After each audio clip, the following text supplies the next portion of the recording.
Good morning from Larnaca, Cyprus. It is 10 o'clock on this Sunday morning, and I am here at the St. Lazarus Church. This is the church where Lazarus was buried for a second time. This is his final resting place. The church is built on top of Lazarus' tomb, so you can actually walk into the church. You can go down below and see the final resting place of St. Lazarus. And Lazarus, of course, was raised from the dead by Christ. And they say that when Christ was resurrected, Lazarus had to flee Judea because his life was at risk. And he came to Larnaca, Cyprus. Back then it was called Kition.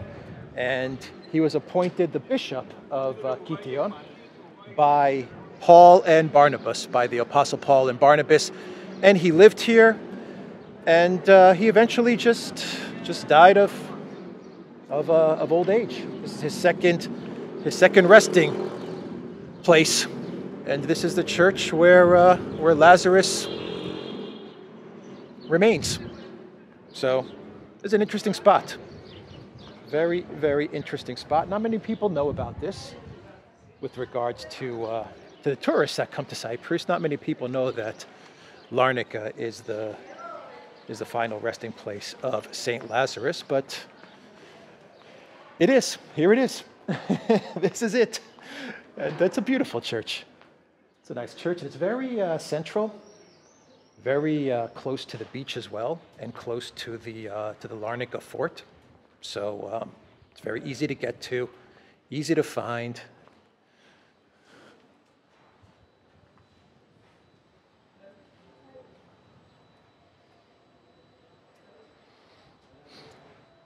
Let's walk across.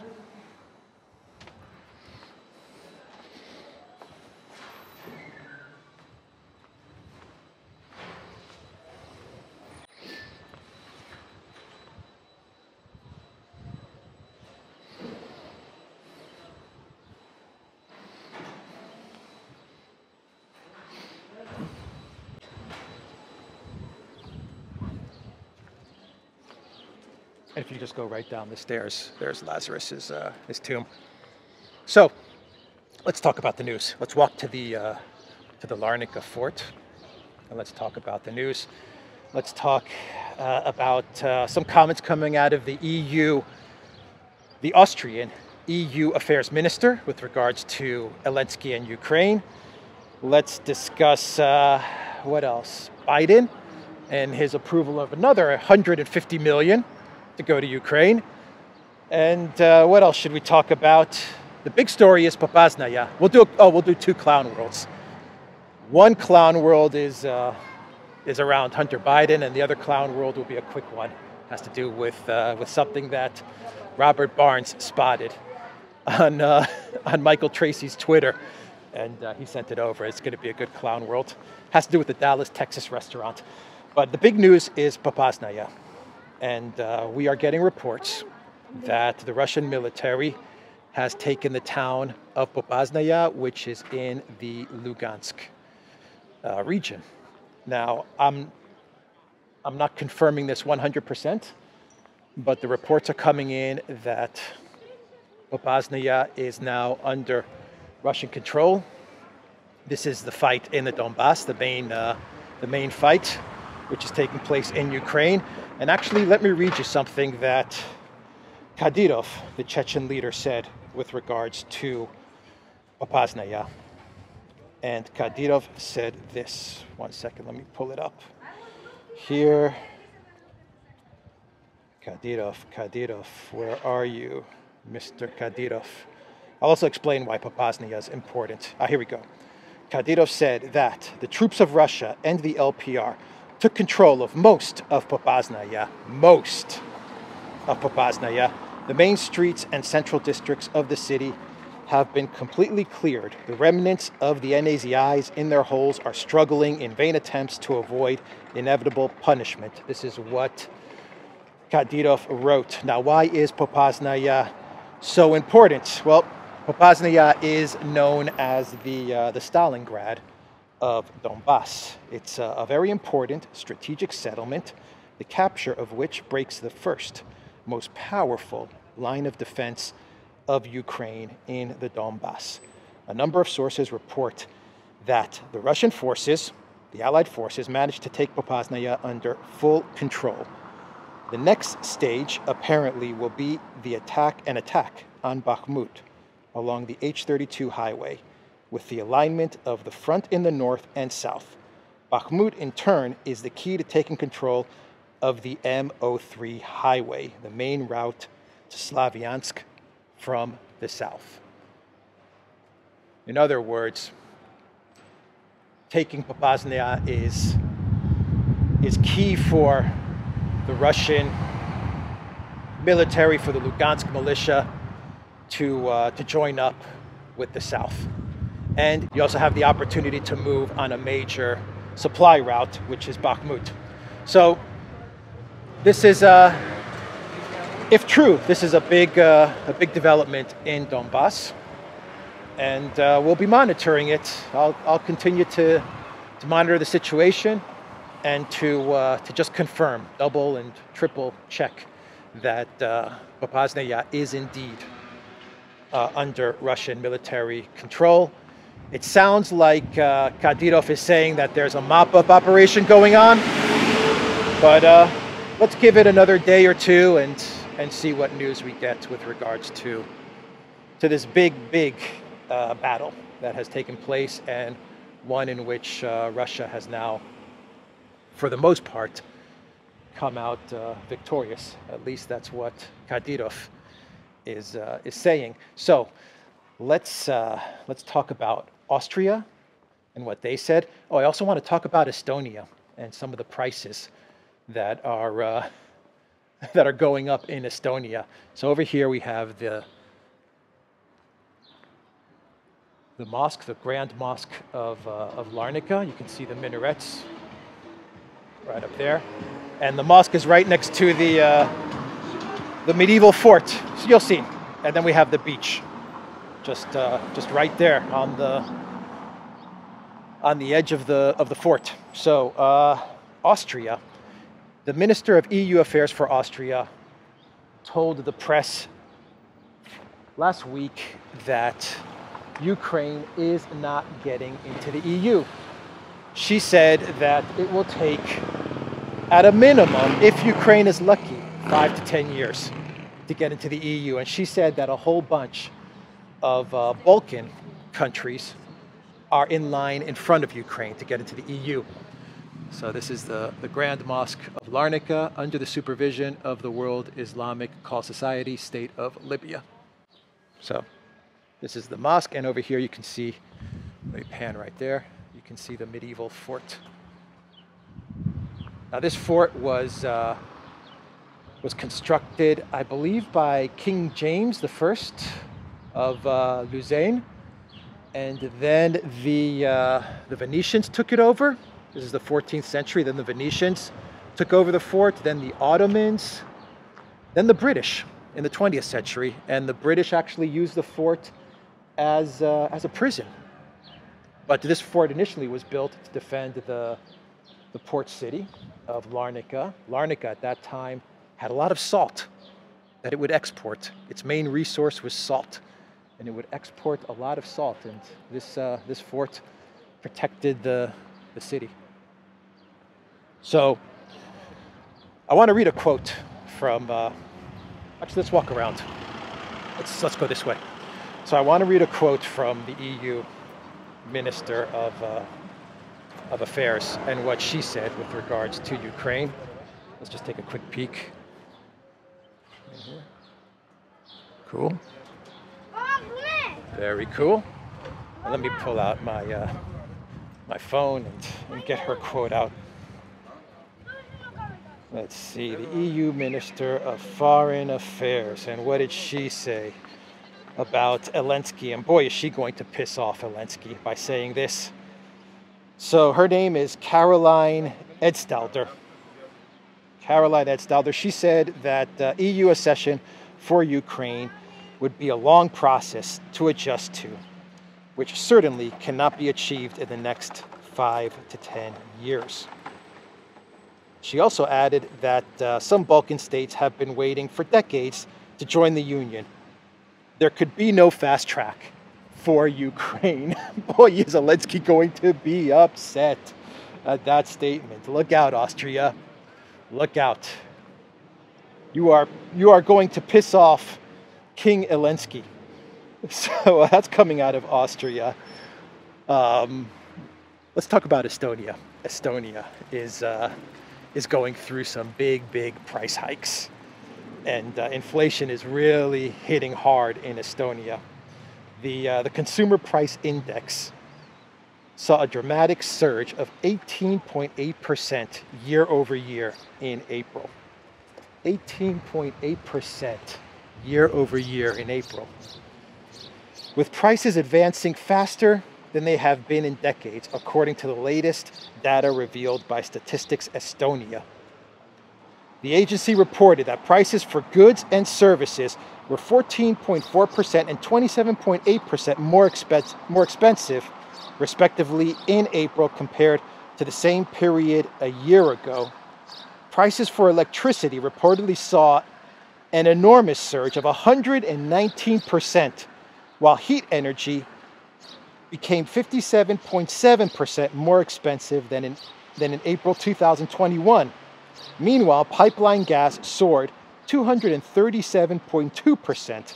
Rents also surged 34.4%. How are those sanctions working out for you, Estonia? My God, that's just crazy. That is crazy. I thought the inflation was transitory. I thought the price hikes, they were just temporary. Not so much, I guess. Not so temporary, I guess. So, yeah, that's coming out of Estonia. And I'm sure that's going to be the picture for every EU country. And keep in mind, the Baltic states, Estonia, Lithuania, Latvia, supposedly the Baltic states are in a much better position to deal with the sanctions against Russia than other countries like, say, Germany. You know, supposedly the Baltic states are more insulated, and they've got a much better plan in handling the Russian sanctions. So what was it, 119% increase in electricity? Well, if Estonia is going through a 119% increase, I wonder what's going to hit Germany. So let's move on then to Biden. Biden, he approved 150 million more in weapons to Ukraine. He signed that just the other day, and on Monday, he is going to be signing the Lend-Lease as well. He's also waiting for the 33 billion to kick in, the approval there, so that he can continue to sign more of America's taxpayer money, more of Americans' taxpayer money, print out more dollars to funnel off to Ukraine. And this is a transfer of wealth. I don't even want to say it's a transfer of wealth, because all these guys, these Biden families and the Hillary Clintons and all of them, they're already wealthy. This is like just stacking on more and more wealth on top of everything else they've taken. That's exactly what is going on here. They're ramping up the war. They're getting things ready for a prolonged insurgency. That's their goal. Their goal is to weaken Russia. Their goal is to enrich the military-industrial complex. Their goal is to get weapons into the black market. But another thing that the Biden White House is signing off on is a washing of money, you know, a laundering of money. We can never forget the recent history of Ukraine. And I'm talking about the 2014 Obama EU coup of Ukraine, and what Ukraine was subsequently used as, not only by the Bidens, but the entire political establishment. Not only the Bidens, the EU kleptocrats, the DC politicians, Congress, Senate, all of them. Pelosi, Romney, what other kids were involved in Ukraine? Pelosi, Romney, Biden, and Kerry. And John Kerry's kids and the friends of his kids, all of them were deeply involved in Ukraine, and they were making a ton of money. All this is a continuation of that, if not the final last, like hurrah. This is it. This is the big bang. This is the big party, and the 33 billion, the lend-lease, that's going to mint so many new billionaires. So many new billionaires. I remember when the Soviet Union collapsed, let's walk onto the pier, actually. You had so many billionaires like minted overnight. This is going to be the same thing. Though this is not overnight. This is actually more of an 8-year kind of progression. So you ended up having like the Biden family come into just incredible wealth through Hunter and Burisma in 2014. And now in 2022, you're going to see like the Biden family just hit billionaire status. Like not 100 multimillionaire status. We're talking like billionaire oligarch status. That's why whenever they talk about oligarchs, it's pure projection. Whenever they're talking about the Russian oligarchs, they're just projecting, because they know that once this 33 billion in aid from the US kicks in, once the lend-lease kicks in, another 150 billion signed by Biden yesterday, all of this kicking in is going to mint so many billionaires. The money's going to go into Ukraine, and it's going to go right out the back door. They're going to pour weapons into Ukraine. The small stuff will get to the front lines. They're hoping that that small stuff will delay Russia, will bog down Russia. The big stuff, well, that's hitting the black market. And that's going to mint a whole bunch of new multi-millionaires and billionaires. The whole thing's a scam. The whole freaking thing's a scam. People are going to get killed who fight for Zelensky. That's a scam. The soldiers in Donbass, the Ukraine soldiers that are getting killed, that's a scam. They're dying for nothing. And the Biden White House and all of the politicians, including those in the European Union, they're laughing all the way to the bank in a big, big way. That's what's happening with all of this money. It's just going to get laundered. That's all that's going to happen to it. And they're saying it's going to go into reconstruction funds, and Chelsea's going to take 2.5 billion, the football club, and they're going to put it into a frozen charity account. Give me a break. Give me a break. Reconstruction funds for Ukraine. What Ukraine is going to be left to give this money to anyway? And if all this money is going to go to a reconstruction fund, then how do you have a reconstruction fund on one side and then put the country in debt with lend-lease on the other? How exactly does that work? On the one hand, we're going to take the 300 billion is what they already stole, by the way. So they already started this whole thing. The first week when all this kicked off, the globalist cabal, they grabbed a quick 300 billion from Russian reserves, foreign currency reserves. That's how they started this theft. So now you're telling me all of this money is going to go to a reconstruction fund for Ukraine, and at the same time, they're going to put Ukraine into massive debt with a lend-lease program. This should be the Clown World segment. Anyway, the 150 million is peanuts. Pure peanuts compared to the grand scheme of thievery that is going on. So let's do the two clown worlds. And since we're talking about Biden and the Biden crime family, let's talk about Hunter Biden, because Hunter Biden is front and center in our Clown World segment today. Part one of two Clown World segments that we're going to do. So Hunter Biden is, we all know about his laptop that he took to the Apple computer repair shop in Delaware. Well, the guy that has this Apple repair shop is writing a book, and one of the excerpts in the book is saying that when Biden came to the shop, he brought two laptops, and they were just soaked with water and just all kinds of bad damage. And so the computer repair guy, the guy that actually has the shop in Delaware, he saw the one MacBook and he said, this MacBook, it's beyond repair. It's soaked. I can't do anything about this. We're going to have to escalate this, take this elsewhere. There's just no fixing this right now. But he said the other MacBook, what was a MacBook Pro, he said this MacBook could be fixed. It's kind of responsive. So he went to fire it up, to turn it on, and well, there's a password on it. And so he asked Hunter Biden the password so he can get in and see what's up. Maybe he can save the MacBook. And Hunter Biden told him that the password is, I'm going to put it up on the screen. This is Hunter Biden's password on the MacBook. Here it is on the screen. I can't even bring myself to say the word. Hunter Biden is just a freaking degenerate.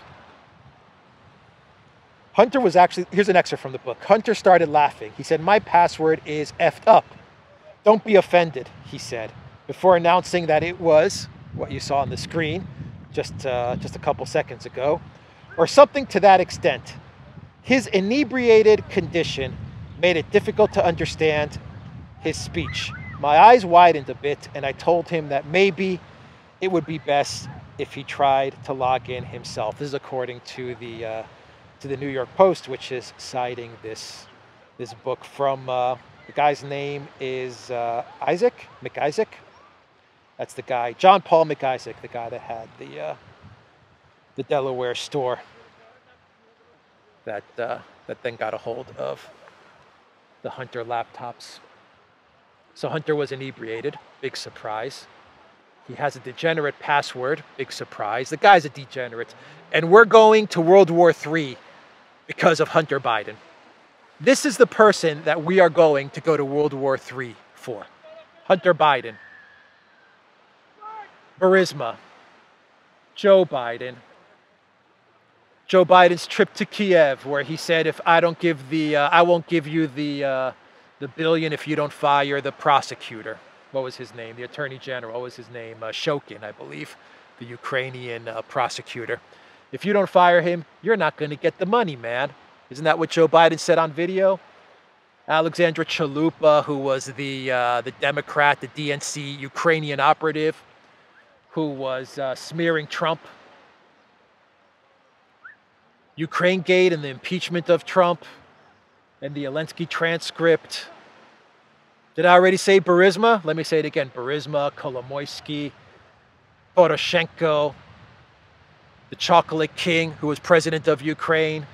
And it was under Poroshenko that Azov and Right Sector and all of these groups started to get into the government in Ukraine, all of these NAZI groups. So the whole thing about, oh, well, how could there be Nazis in Ukraine because of Zelensky? Well, the problem started under Poroshenko. It started a long time before Zelensky. Anyway, all of these degenerates, these are the people that we're going to go to World War III over. A guy whose password is, you saw it. And that's not an exaggeration. We are going to war for Hunter Biden. It's not an exaggeration at all. That is exactly why all of this is happening, because these guys had a really sweet setup in Ukraine. I mean, they were making bank, making tons of money out of Ukraine. And Russia came in and they ruined all of that. And so now they're going to get as much money into Ukraine as possible. 33, 40, 50 billion, put as much money in there, steal 300 billion before the whole thing comes crashing down. And to cover their tracks, they're going to start a war. That's how they're going to cover their money-washing tracks. Anyway, let's walk onto the promenade over here. This is called Finikudes because there are a lot of palm trees. It's a promenade, a boardwalk full of palm trees. And the beach, as you can see, is over there. You have a lot of cafes and restaurants up that way. And it's a nice boardwalk in Larnaca. So the final clown world is going to deal with what the great Mr. Barnes sent me from a tweet via Michael Tracy. And this is Michael Tracy's tweet. It says, just called Dallas, Texas restaurant, and this is real. The Ukraine fee is automatically applied to customers' bills, although they can proactively opt out afterwards. I guess the onus is now restaurant goers to explain why they don't want to financially stand with Ukraine. And there's a video here with the bill. So a Dallas, Texas restaurant is actually applying a Ukraine fee to your dining experience. So anybody watching me from Texas or from the Dallas area, have you seen a Ukraine fee when you've gone dining? And my question to you is, if you have this fee added to your bill, are you going to pay it? My God, what a clown world we live in. A Ukraine fee on your dining experience in Texas. I'll leave it there, everybody. That was a long clown world segment. Hunter Biden and the Ukraine fee in Dallas restaurants. We'll leave it there. Check out Alexander McCurry's channel. Check out the Duran's channel. We are putting out as much news as humanly possible. And Alexander is doing great analysis on his channel. And the Duran.locals.com. Make sure to stop by our locals community page and join us on Locals, where we put out all kinds of great content and exclusive content, and the community puts out all kinds of great news as well. And it's just a great source of information. So I will leave it there from Larnaca, Cyprus. Take care.